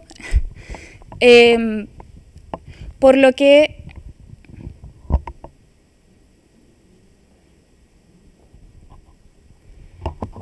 Tiene un minuto. Muchas gracias. A criterio de esta representación, el estándar de conocimiento hubiera debido saber que se aplica para los superiores que en los hechos del caso corresponde al señor Supremo, está basada en un deber activo en la información que el superior debió haber por sí mismo investigado acerca de sus subordinados. A lo que esta representación quiere considerar, no es razonable que los ministros expertos en la materia, que los ministros que estaban encargados de las fronteras, no se puede presumir que el señor Supremo, sin tener antecedentes de que sus subordinados hubiesen cometido nunca crímenes de lesa humanidad. No es razonable pensar que el señor Supremo, en virtud de lo que significa un cargo ministerial, un cargo de confianza con respecto de los ministros, hubiese hecho la delegación de funciones precisamente porque así funcionan las organizaciones de los estados modernos, en virtud de hacer funcionar de manera más óptima a los estados. Muchas gracias. Muchas gracias. Gracias. Creo que se han planteado cuestiones importantes en esta audiencia y en las declaraciones formuladas por las partes y los participantes. Ahora cada parte tendrá la posibilidad de formular su réplica. Permítanme recordarles que deben ajustarse al tiempo asignado a este respecto. Ningún equipo dispondrá de más de 5 minutos para su réplica. Tiene la palabra la Fiscalía. Muchas gracias, magistrada presidente. Esta Fiscalía hará uso de su derecho a réplica para referirse a una serie de aseveraciones que han sido realizadas el día de hoy en la presente audiencia. En primer lugar, respecto a una eventual delegación de funciones que ha imputado la defensa del señor Supremo como una eventual forma de exclusión de responsabilidad penal. Para estos efectos, honorables magistrados, para que una delegación excluya la responsabilidad penal, en palabras del profesor Kiss, debe ser parcial, precisa y específica. La pregunta de esta Fiscalía es entonces, ¿cómo puede ser específica una delegación basada en una materia tan genérica como situación de los zámalos? En segundo término, tampoco podemos decir que una delegación permita transmitir un deber de control o una posición que tenga un superior para recaer posteriormente sobre los delegatarios. Esta Fiscalía entiende que las posiciones de control son intuito persona, es decir, en virtud del cargo que sostenta. Luego, honorables magistrados, la defensa ha señalado respecto al control efectivo que el presidente supremo podía haber sido catalogado como un superior jerárquico de iure, descartando que fuese un superior jerárquico de facto. Entonces, nosotros planteamos, si no es un superior jerárquico de facto, ¿cómo se puede responder al hecho de que al momento de la presentación del plan criminal, es decir, la primera reunión que sostiene con los ministros, ellos hayan acudido al presidente en busca de valoración para su plan? Debemos recordar en este sentido la respuesta a preguntas aclaratorias número 53, que señala claramente que los ministros tienen autonomía decisoria en la materia, por tanto pueden ejecutar todas aquellas órdenes prescindiendo de la opinión del presidente. Es más, debemos recordar los hechos del caso número 16, honorables magistrados. El señor Supremo, con posterioridad a los pronunciamientos de la Comisión Interamericana de Derechos Humanos en la materia, despacha tropas al Palacio de Justicia de Campo Marino, impidiendo que los jueces reasuman sus posiciones. Respecto a los dichos de la representación legal de las víctimas, honorables magistrados, debemos nuevamente hacer énfasis en que la coautoría, en los términos del artículo 25.3a, no puede ser configurada mediante la vía omisiva, y de ello dan cuenta todos los verbos rectores que se establecen en el estatuto al respecto, es decir, acordar, aportar, realizar, contribuir y ejecutar, todos en términos activos. Luego, como bien es sabido, la coautoría en términos omisivos requiere de una posición de garante. El artículo 25 no consagra una posición de garante. El artículo 28 es el que consagra la posición de garante y es específica para aquellos individuos que ostenten un cargo, como en el caso, es decir, por ser presidente y comandante en jefe de la República. De esta forma, la representación legal de las víctimas no puede crear posiciones de garante en cualquier precepto que ellos estimen convenientes en el estatuto. Debemos tener en este sentido un estricto apego al principio nullum crimen. Para finalizar, esta Fiscalía desea hacer énfasis nuevamente en que la legitimación activa de la representación legal de las víctimas solo le permite emitir observaciones al respecto, siempre y cuando sus intereses se vean afectados y cuando estos intereses no redunden en afectación a los derechos del imputado. En este sentido, como bien señaló la Fiscalía a lo largo de su alegato, las conductas que se pretenden añadir ya se encuentran subsumidas dentro de un tipo penal específico, por tanto sería redundar en afectación de los derechos del presidente supremo. Muchas gracias, honorables magistrados, y si no hay más preguntas, doy por finalizado mi derecho a réplica. Gracias. Solicitamos ahora a la representación legal de las víctimas que formule sus observaciones. Honorable Corte, durante los próximos 5 minutos, esta representación legal de las víctimas hará uso de su derecho a réplica y preliminarmente quiere recordar que está aquí para traer la voz de aquellas personas especialmente vulnerables para presentar su posición frente a este caso. Es en este sentido que desea señalar esta representación que la defensa no ha establecido cuáles son sus perjuicios concretos respecto a la emisión de la notificación de la norma 55, párrafo segundo, en este momento procesal.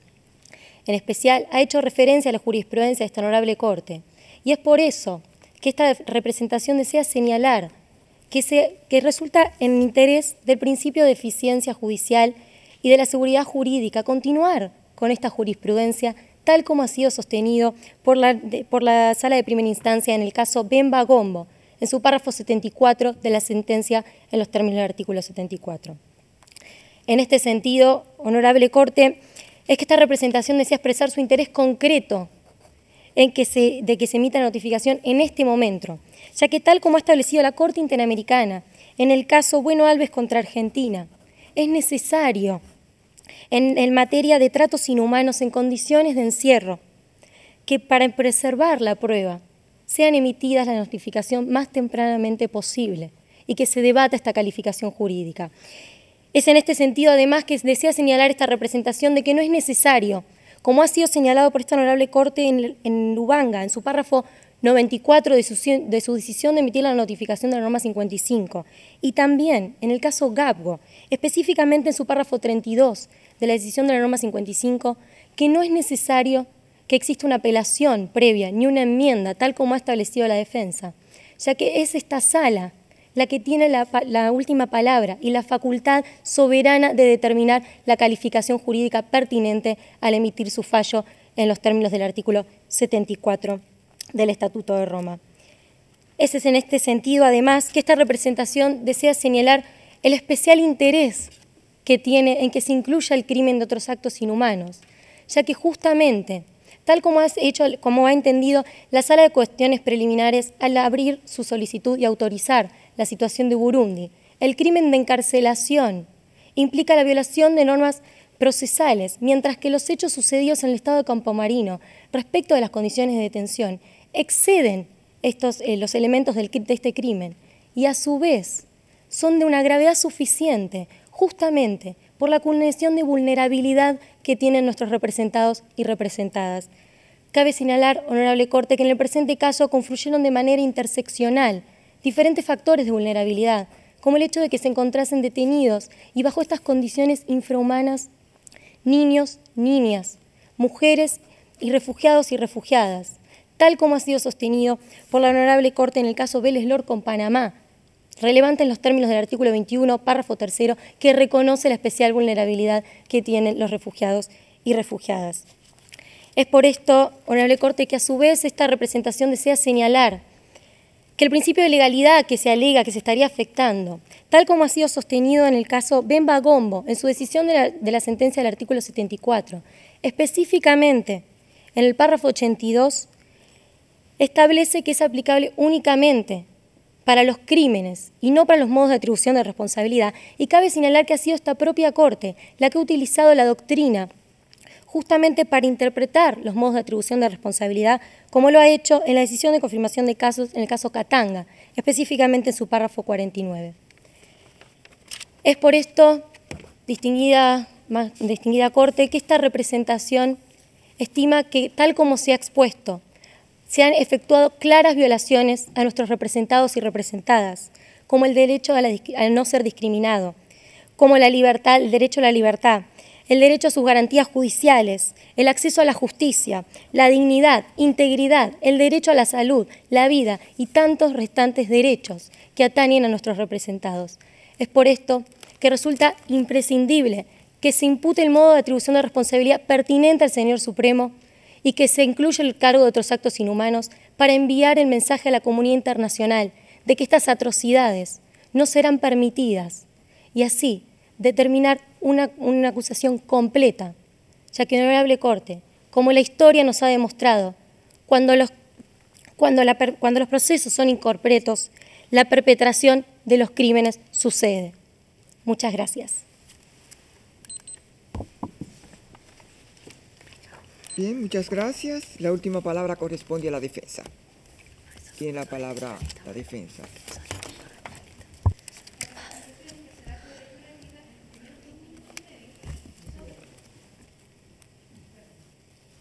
En los primeros 2 minutos y medio sobre, primero, las cuestiones relativas a la notificación, después sobre los otros actos inhumanos, y en los últimos 2 minutos y medio restantes mi coagente se referirá al punto de la responsabilidad.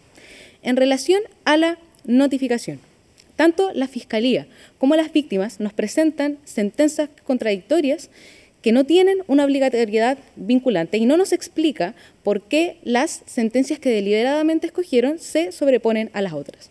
Luego, un gran punto en común entre la Fiscalía y las víctimas es señalar que no existe una vulneración a los derechos del acusado. La Fiscalía señala que no hay una vulneración en virtud del artículo 67b y e, pero esta defensa sostiene que existiría una vulneración con respecto al artículo 67, letra C, que es poder ser juzgado sin dilaciones indebidas. En el mismo sentido, la representación legal de las víctimas señala que no ocurriría este perjuicio toda vez que se estaría decidiendo en base a los mismos hechos, pero ese precisamente es el problema, porque se estaría intentando cambiar la tipificación jurídica de unos hechos que ya fueron confirmados sin presentar prueba adicional, lo que desencadenaría en falta de certeza para el acusado en relación a los cargos sobre los cuales tiene que pronunciarse.